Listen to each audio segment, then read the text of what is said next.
Bueno, acá tenemos un diseño o un esquema de una estocada en la cual podemos ver que la longitud igual total está en función de LL, LS por A, que es la altura de la estocada por cotangente de alfa, el ángulo que forma entre la ruma que cae de mineral y la altura, perdón, LH, que es la distancia de holgura, más la distancia de impulso. Esto para determinar cuánto debe tener como mínimo una estocada que se hace hacia una cámara.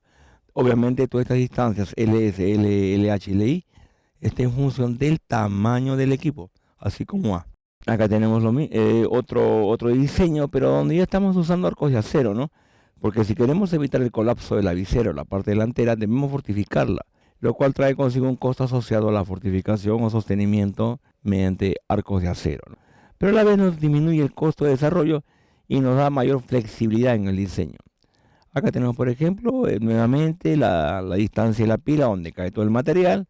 Tenemos el área o el largo por donde el desgaste de la visera, que es hasta donde se puede encamanar. LE, que es el largo del equipo, y el otro el largo de holgura y el impulso del equipo, ¿no es cierto? Para tener una idea, el ángulo que forma donde es el punto donde la pila de material se acumula varía entre los 35 y 40 grados. El desgaste de visera va de 1 a 2 metros aproximadamente, que es el encampane, dependiendo del macizo rocoso. El largo del equipo, depende de los tamaños, hasta el más grande estamos de 10 a 12 metros promedio. La holgura, que es el LH, está por lo menos de 1 a 2 metros, ¿no? Ahora, otro desarrollo que es muy importante, las chimeneas. Las chimeneas tienen múltiples usos. Una chimenea puede ser, su nombre es ventilación. Una chimenea que viene a ser la comunicación, o se define como una excavación vertical o subvertical con funciones de ducto, que puede ser para traspaso de material, aire, o sea, ventilación, y también personal en algunos casos. O sea, puede ser un horpaz, una chimenea de servicio, o puede ser una chimenea que tenga a la vez ventilación y al costado tiene doble compartimiento para lo que es servicio o paso de personal. O puede ser un horpaz o un waypass igual con paso de personal. Su construcción se realiza desde abajo hacia arriba generalmente. En el caso de utilizarse como ducto para traspaso de material, este se traspasa de un nivel a otro, a un subnivel. El nivel inferior cuenta con un regulador de flujo, llamado buzón o tolva, que por lo general dicho nivel corresponde a un nivel de transporte, ¿no? Una chimenea se caracteriza por su sección y su inclinación. También debe considerarse que la energía con que el material escurre puede generar problemas en la regulación del flujo, por lo que se puede optar por construir la chimenea con quiebres, cambios de inclinación, ¿no? Especialmente en la zona cercana al buzón, para que no lo dañe. O sea, cuando hay esos quiebres, estamos reduciendo la velocidad que tiene el material cuando cae por gravedad, ¿no? Ya que este debe ser capaz de detener el avance del mineral. Entonces, cuando llega al buzón ya se detiene y yo ya puedo determinar qué flujo para cargar un carro, para cargar un volquete, ¿no? Principalmente lo que garantiza la capacidad de escurrimiento del material es la sección de la chimenea, la cual deberá ser definida en función de las características del material volado, o sea, granulometría, humedad, etc. Acá podemos, por ejemplo, ver unos esquemas de chimeneas. Acá vemos que la mayoría son horpaces o chimenea de traspaso. Vemos esta chimenea, esta es la sección que tiene, es los ángulos, antes el quiebre 70, 80 grados, después en este punto que es el quiebre y va hacia el buzón, en este caso para cargarlo a un volquete, ¿no? Igual cuando tenemos chimeneas en las cuales son hechas para un horpaz o waypass o ambos horpaz. En el traspaso igual, son sistemas que nos permiten determinar acá con parrillas en cada uno. Acá puede ser un chancado secundario si requieren. Si esta no está operativa, está la otra operativa y esta y así. El tema es que podemos tener dos puntos de envío de material, ¿no? En este trabajo tenemos igual un traspaso en forma de Y, igual que acá, ¿no? Y acá vemos la dirección de los flujos. En un buen sistema de explotación debería independizarse la extracción del transporte mineral, de modo que se pueda controlar la producción sin depender instantáneamente de la extracción. Es decir, mantener una cantidad de mineral que permita regular la producción y garantizarla por un periodo determinado. La etapa que logra este objetivo es la etapa de almacenamiento de mineral, lo cual puede conseguirse con una chimenea, pero que en los casos en que la producción es considerablemente grande, no se puede disponer de una capacidad adecuada debido a la pequeña sección de ellas. Es por ello que se evalúa la capacidad del sistema de chimeneas para almacenar material, y si esta no es suficiente, se puede construir un silo o tolva para la acumulación de material, que consiste en ampliar la sección de una chimenea por desquinche, incrementando así su capacidad de almacenaje. La cantidad a almacenar dependerá de las condiciones de operación y producción de cada operación, por lo que al diseñar la infraestructura de la mina, debe tenerse presente este punto, de modo que se contemple el diseño y construcción de estos silos. Se recomienda que dentro de la mina se disponga de almacenamiento suficiente para un día de producción. Es decir, si tenemos todas las chimeneas o horpas trabajando simultáneamente, debemos tener un punto de acumulación de al menos un día, que ante un problema, o sea, un campaneo, un atoro de material en una chimenea, podamos extraer material de este lugar de almacenaje, que nos da una holgura de un día para solucionar el problema presentado. Acá, por ejemplo, tenemos los silos, como se hace nuevamente. Acá se muestran dos tipos de chimeneas de traspaso. Una puede ser ambas de mineral, o una de mineral de desmonte, que se pueden hacer campañas para el retiro de este material. Los diámetros de estos silos varían de 8 a 10 metros. Y acá tenemos los puntos de descarga a buzones, ¿no?, que tiene una altura aproximada promedio desde el silo o tolva de 4 metros, ¿no? Pero todo tiene su lado negativo. Y su lado positivo, en el caso del almacenaje, no es distinto, ya que se tiene recursos inmovilizados con un coste de oportunidad significativo. Pero es peor que el sistema productivo falle por falta de mineral. Generalmente el esquema de almacenamiento de una faena minera, que cuenta con todas las etapas de procesos para concentración y fundición, se puede ilustrar de la siguiente manera, ¿no? Un mineral, frentes, mineral en chimeneas y silo, mineral en transporte, y eso es igual a un día de producción mineral. En un stock pile un día de producción mineral chancado, y es el stock de pile de concentrado con un mes de abastecimiento a fundición. Son más o menos los requerimientos que tendríamos nosotros de almacenamiento mineral. Es más costoso tener sin abastecimiento la fundición que a la planta y a la mina. Por eso se requiere un mayor stock. En el caso de la lixiviación, la falta de stock no es tan significativa en cuanto a costos. Y volviendo a retomar, ¿no?, tenemos que determinar en los frentes cuánto tenemos de mineral, cuánto tenemos de mineral en las chimeneas y silos, cuánto hay, cuánto de mineral se está transportando. Tenemos 15, 20 camiones de 20 toneladas, serán 40 toneladas en proceso, para que esto vaya a un día de producción mina y esto se vaya a chancadora. ¿Con qué capacidad? Para alimentar en forma constante. O en todo caso, dependiendo de los volúmenes, alimentando la chancadora en horas fuera de punta, y también colocar zarandas vibratorias para que los materiales de menor dimensión pasen directamente a un chancador secundario o terciario. Y asimismo, cuando hayas tratado el material en concentrados, ver cuánto tengo en pila para alimentación. El escurrimiento de mineral debe ser totalmente expeditivo y libre. Al almacenarse material en los conductos se produce un problema, ya que si el material se deja en una chimenea o en un silo, tiende a compactarse o a encontrar su mejor disposición y se atasca a medida que la columna crece. La roca tiene forma un arco natural, conocido como campaneo de una chimenea. Acá vemos, se acomodan los materiales, se produce la compactación y acá forman el arco natural. Y se produce el campaneo. Obviamente tenemos alternativas para poder liberar esa compactación temporal, ¿no?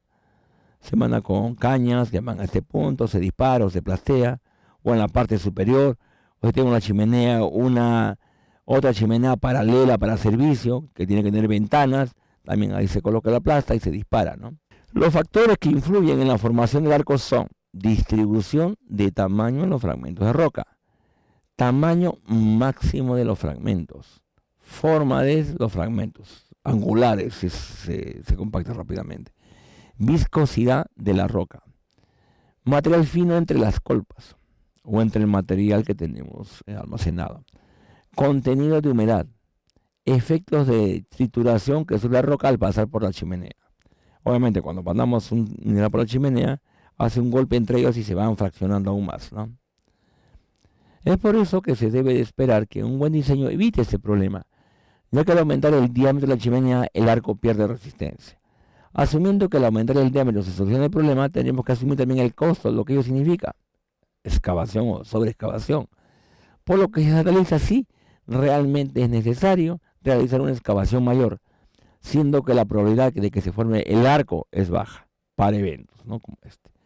Pero como la frecuencia de uso de chimenea es bastante alta, la ocurrencia de este suceso se hace más posible.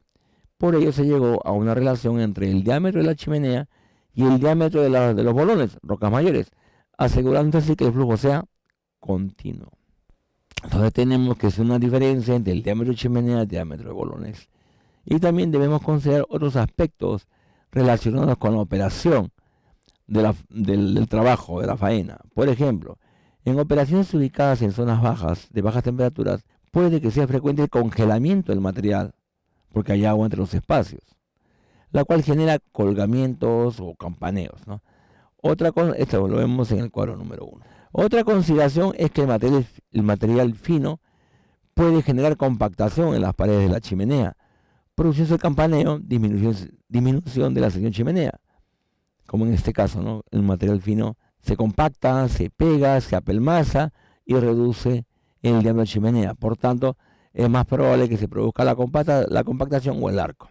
Por último, la erosión que sufre la chimenea puede causar un encampane, derrumbe, lo cual puede ser de ayuda si se trata de una erosión de fragmentos similares a los que fluyen por ella. Entonces aumenta la sección y escurre junto al mineral.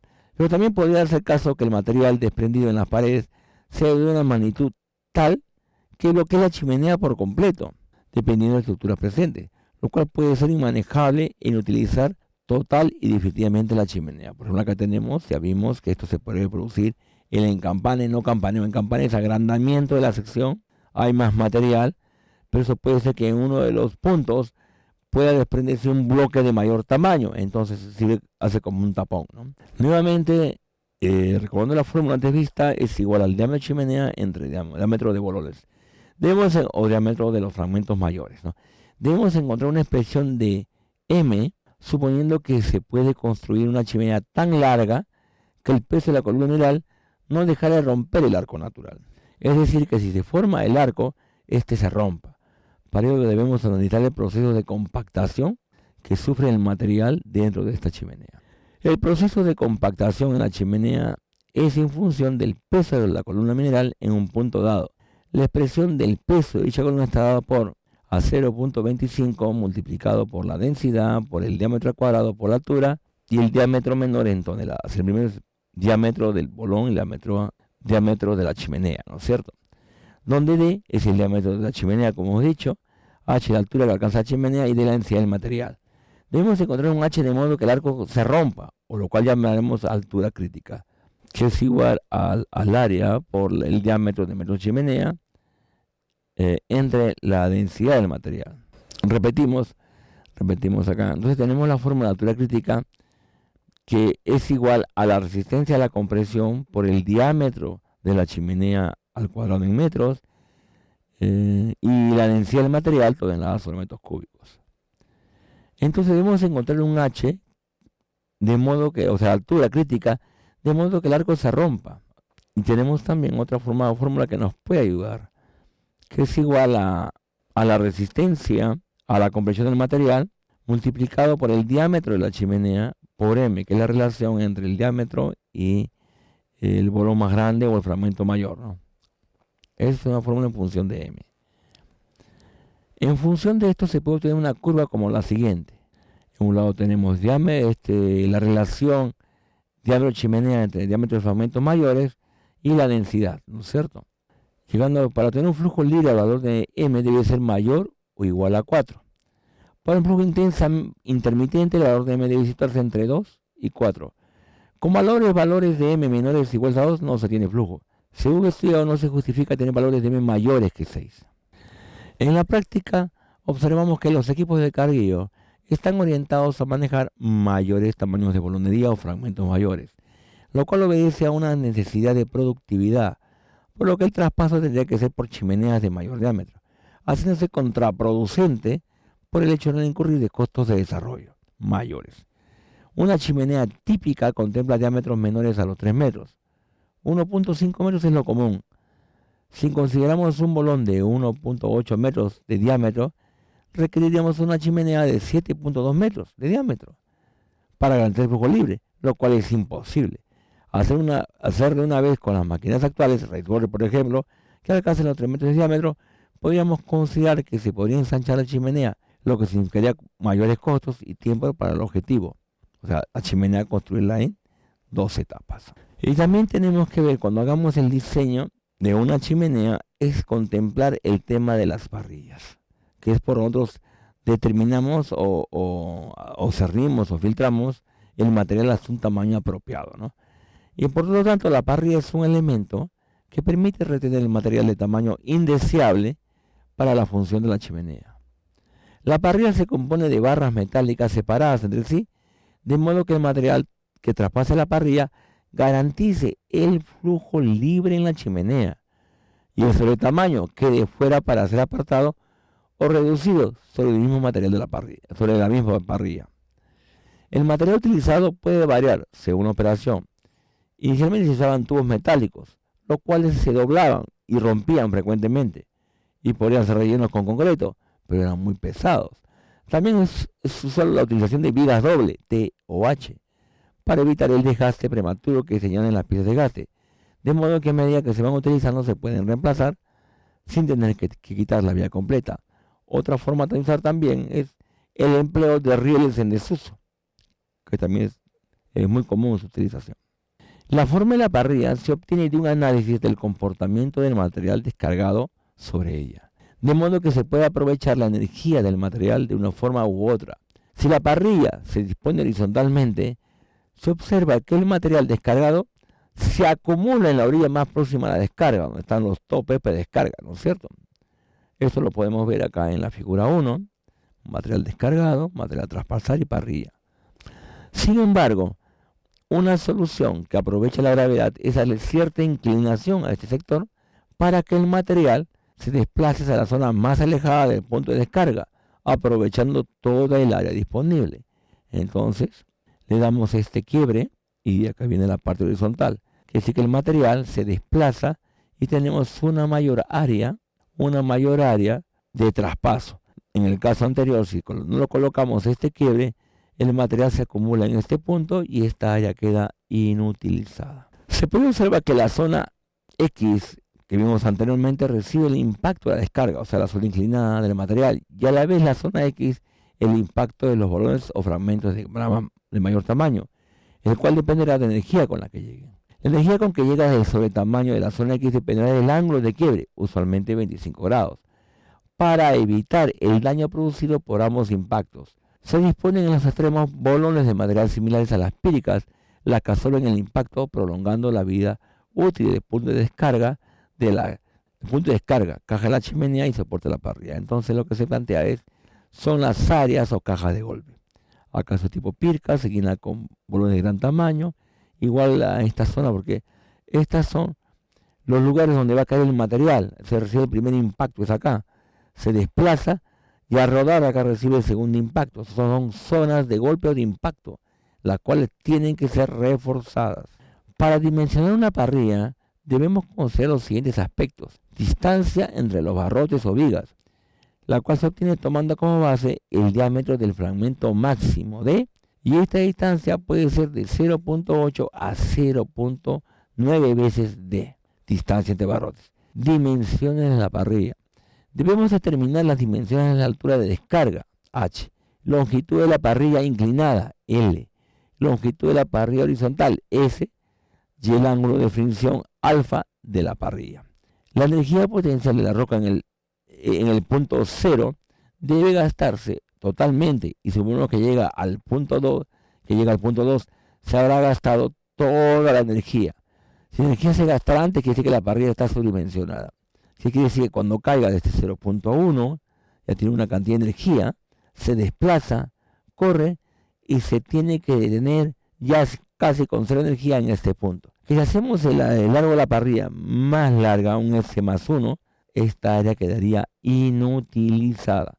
Por tanto, habría un sobredimensionamiento de la parrilla.